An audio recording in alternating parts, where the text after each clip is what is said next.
Vamos atualizar as notícias que chegam do Vaticano, então, ao vivo, com o repórter Alain Ribeiro, que hoje traz para a gente também um convidado especial em uma entrevista que realizamos em Roma. Alain, uma ótima noite para você. Uma ótima noite para você, Alex, para todos que nos acompanham. Como eu disse no início, todos os cardeais votantes já estão em Roma para participar do próximo conclave, que tem início na quarta-feira, dia 7 de maio. Bom, a expectativa é muito grande para esse momento vivido pela igreja. Profissionais de comunicação de todo mundo já se fazem presentes aqui na Cidade Eterna e a expectativa é bem alta, como eu bem disse, e sempre giram aí especulações, perguntas sobre um conclave. Quanto tempo, por exemplo, dura um conclave? E nós entrevistamos justamente Padre Inácio de Medeiros, que é um historiador que deu um panorama, uma perspectiva de quanto tempo leva um conclave e quais são os aspectos relevantes ao longo da história em relação a esse momento tão definitivo para a Igreja, que é justamente a eleição de um novo Papa. Inclusive, a participação do primeiro cardeal brasileiro. Ele também comentou um pouquinho sobre isso e trouxe uma perspectiva no âmbito histórico. Agora a gente confere essa entrevista exclusiva com o Padre Inácio de Medeiros, missionário redentorista.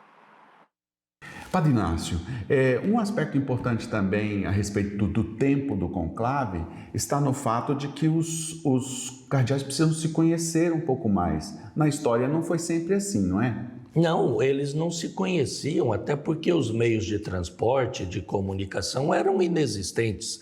Tem até uma história interessante, Rafael.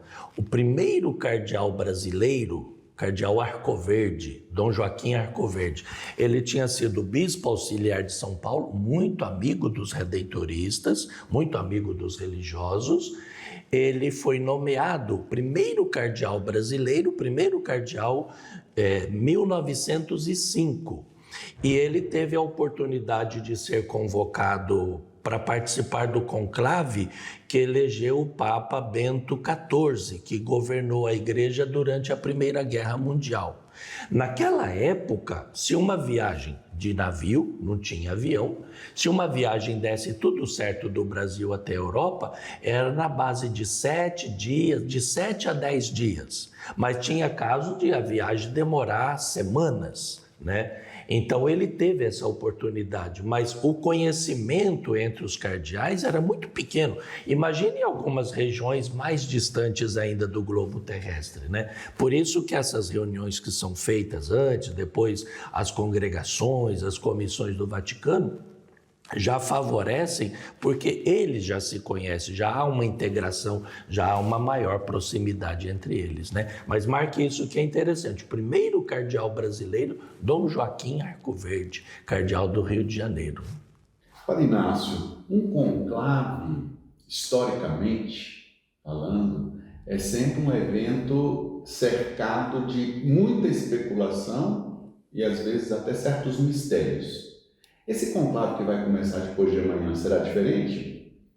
Rafael, me permita fazer algumas questões introdutórias antes. É bom que aqueles que nos acompanham saibam que nem sempre o Papa foi eleito num conclave. Nós tivemos casos, inclusive, de papas que foram aclamados pela população católica. E também nem sempre os papas foram eleitos pelos cardeais. Isso foi um costume que foi entrando na igreja, sobretudo a partir daquele momento em que o cristianismo foi crescendo numericamente falando e foi se estabelecendo em quase todas as regiões do mundo. Por exemplo, o Papa Gregório Magno, ele não foi eleito, ele foi aclamado pela população, sobretudo pelo clero de Roma, né? Uma outra coisa depois também que é interessante a gente lembrar, que nem sempre os papas foram eleitos aqui em Roma. A tradição, o costume da igreja era que o papa seria eleito, ou vamos dizer assim, a reunião para eleger o papa deveria acontecer onde o papa anterior tinha morrido. Por isso que a eleição do Papa acontecia em cidades diferentes, né? Só depois, então, aos poucos, é que foi entrando esse costume da reunião dos cardeais em conclave para a eleição do Papa aqui em Roma, né? Então, como você perguntou, eu penso assim, sempre tem aquela aura de mistério e a gente percebe que esse conclave está acontecendo isso também com um elemento diferencial que são as redes sociais, né? Antes, para a notícia, por exemplo, chegar daqui de Roma até Goiás, até São Paulo, outras partes do mundo, era muito demorado. Hoje não, hoje é tudo instantâneo, né? Mas mesmo assim, existe toda uma, vamos dizer, uma crendice, né? Todas algumas ideias a respeito do conclave. Uma surpresa e aquele clamor pela surpresa muito grande, né? O conclave começa depois de amanhã. Vai ser curto ou longo? Eu acredito que será curto. Por quê? Não existia antes, só nos últimos conclaves que nós temos, as congregações gerais dos cardeais. O que são as congregações gerais? São reuniões, conforme os cardeais vão chegando a Roma, são feitas reuniões entre eles. E nessas reuniões já são debatidos os desafios da igreja, os problemas enfrentados pela igreja. Com isso, muita coisa que apareceria durante o conclave já é resolvido, já é encaminhado mais cedo. Tanto assim que dos últimos papas, todos os conclaves, eles foram bastante rápidos. Vamos ver se a minha previsão vai dar certo, mas eu quero crer que na sexta, na quinta tarde, quanto muito, na sexta-feira, com a graça de Deus, nós já teremos o novo Papa, sucessor do Francisco. Padre Inácio, desde a morte, de forma imprópria e até desrespeitosa, mas desde a morte do Papa Francisco, começou-se a falar do sucessor. E principalmente na mídia em geral, se gastou quase uma semana para fazer lista de todo tipo. E nessas listas, nessas análises, consideram assim os cardeais como se considera normalmente os políticos do mundo, direita, esquerda e tal. O senhor acha que funciona do mesmo modo? Não, é claro que a gente não pode esquecer que o Vaticano é um país, como outros tantos que existem no mundo, é o menor país do mundo, né? Está todo ele dentro de Roma, né? Aquele que for eleito Papa, sucedendo ao Papa Francisco, ele será o chefe da igreja, mas ele será também o chefe de Estado, ele vai comandar o Vaticano, né? Mais diretamente através da governadoria, né? Só que nesta hora do conclave, essa dimensão territorial, essa dimensão temporal do governo da igreja praticamente não entra.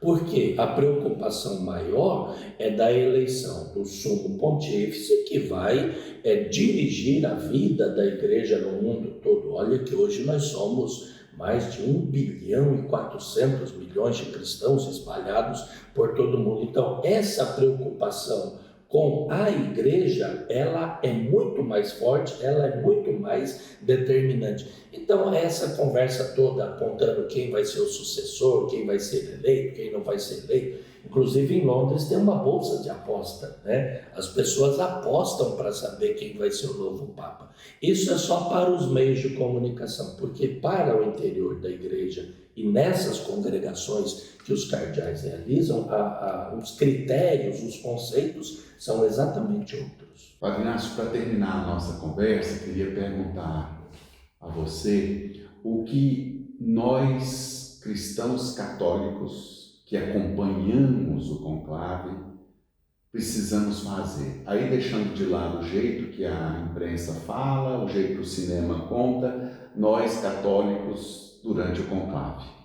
Olha, é bom a gente saber que, independente de quem for escolhido para ser o sucessor de Francisco, 267, né? Será o Papa de número 267, ele vai ter um desafio, uma missão muito grande pela frente. E eu divido, Padre Rafael, essa missão em dois eixos. Aquele que eu chamo de a destra o Papa vai ter uma série de circunstâncias de mundo que ele vai precisar estar à frente. Por exemplo, a questão da ecologia integral, a questão da guerra, a questão da violência, do terrorismo, ter olhos a partir do Evangelho para esta realidade do mundo, mas o Papa ele terá também uma missão adintra, de cuidar do rebanho de Cristo com aquelas situações que são muito próprias, né? Inclusive, eu digo assim, num mundo que tende à despersonalização, talvez a grande missão do Papa é justamente valorizar o ser humano como pessoa, né? E ensinar o mundo a fazer essa leitura, né? Por isso eu penso que para nós, os católicos, os cristãos, e não são apenas os católicos, né? Os cristãos são 24 igrejas unidas que estão nesse momento, a nossa oração conta muito, né, Rafael? O nosso pensamento positivo, a nossa torcida no bom sentido, mas sobretudo a nossa oração individual, em família, como igreja. Então eu até diria para você, ó, se você puder reunir sua família, faça isso. Por noite, quando você for dormir, bota a cabeça no travesseiro, pelo menos uma Ave Maria na intenção dos cardeais que estarão reunidos, e lá estarão 2 redentoristas também, né? 2 cardeais redentoristas, para que o conclave seja bem sucedido e aquele que vier possa ter sempre a luz do Espírito Santo para guiar esse imenso rebanho do povo de Deus. Padre Inácio Medeiros, mais uma vez, muitíssimo obrigado pela colaboração e pela participação aqui na TV Pai Eterno. Grande abraço a todos vocês, continuamos unidos através da rede, através das comunicações. Mais uma entrevista exclusiva, né, gente? Conduzida pelo padre Rafael Vieira com o padre Inácio, 2 redentoristas. Antes, a participação do Alan, também direto de Roma, nos orientando, nos preparando também para esse conclave que se aproxima e que terá início no próximo dia 7, ou seja, depois de amanhã.